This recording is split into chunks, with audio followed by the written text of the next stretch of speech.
D Y D x निकालना है, तो इसका प्लानिंग ये होता है कि tan इनवर्स के बगल में tan चला है, तो उसके लिए हमको सबसे पहले एक फार्मूला आना चाहिए।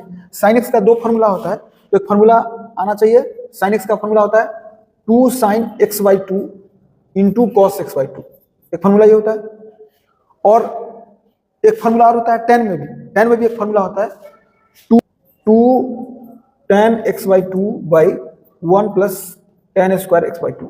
अभी चूंकि tan इनवर्स के बगल में tan लाना है, तो हमको कॉस का भी 4 फार्मूला आता है, वही फार्मूला यूज करेंगे जो हमको आराम से tan में आ जाए। तो एक फार्मूला आप यूज कर सकते हैं 1 minus tan square x/2 by 1 plus tan square x/2। 1 minus cos x का भी काम है। अगर हम 1 माइनस कोसेक्स करेंगे, और कोसेक्स का और भी फार्मूला होता है, तो एक फार्मूला होता है कोसेक्स का 1 माइनस 2 साइन स्क्वायर x/2। तो उसके बेसिस पे 1 माइनस कोसेक्स का फार्मूला होगा 2 साइन स्क्वायर x/2।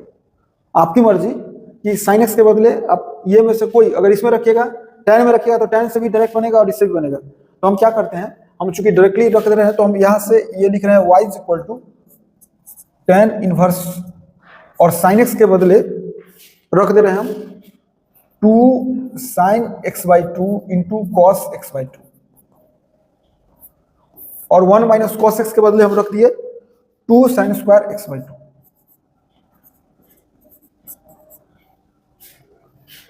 तो हो गया 2 से 2 कैंसिल आउट हो गया, और एक साइन x/2 से साइन x/2, तो यहाँ हो गया y is equal to tan inverse, और ये cos अपॉन साइन जो होता है वो होता है cot x/2। cot x/2 को हम लोग जब चाहे तब लिख सकते हैं tan π/2 माइनस x/2। अब tan इनवर्स के बगल में tan चला है, तो tan इनवर्स tan x जो होता है वो x होता है पार्टिकुलर इंटरवल के लिए।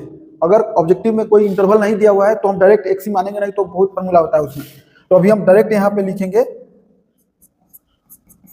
ऑब्जेक्टिव है तो इम्प्लाई दैट नहीं भी चलेगा, लेकिन अब लिख रहे हैं तो ये लिखेंगे tan इनवर्स tan खत्म हो गया, तो हो गया π/2 माइनस x/2। अब dy dx निकालिएगा, इसका dy अपॉन dx अगर निकालेंगे तो इसका तो कांस्टेंट है तो 0 हो गया, एक फार्मूला होता है कांस्टेंट का 0, और इसका माइनस x/2 का x का डिफरेंशिएशन 1 होगा, और कांस्टेंट बाहर तो हाफ हो गया। कारण कि फार्मूला जो होता है पावर वाला का, पावर हटाओ पावर में से घटाओ, उसके बेसिस पर x का डिफरेंशिएशन 1 होगा, तो ये dy dx जो हो गया वो हो गया -1/2। तो इसका आंसर हो गया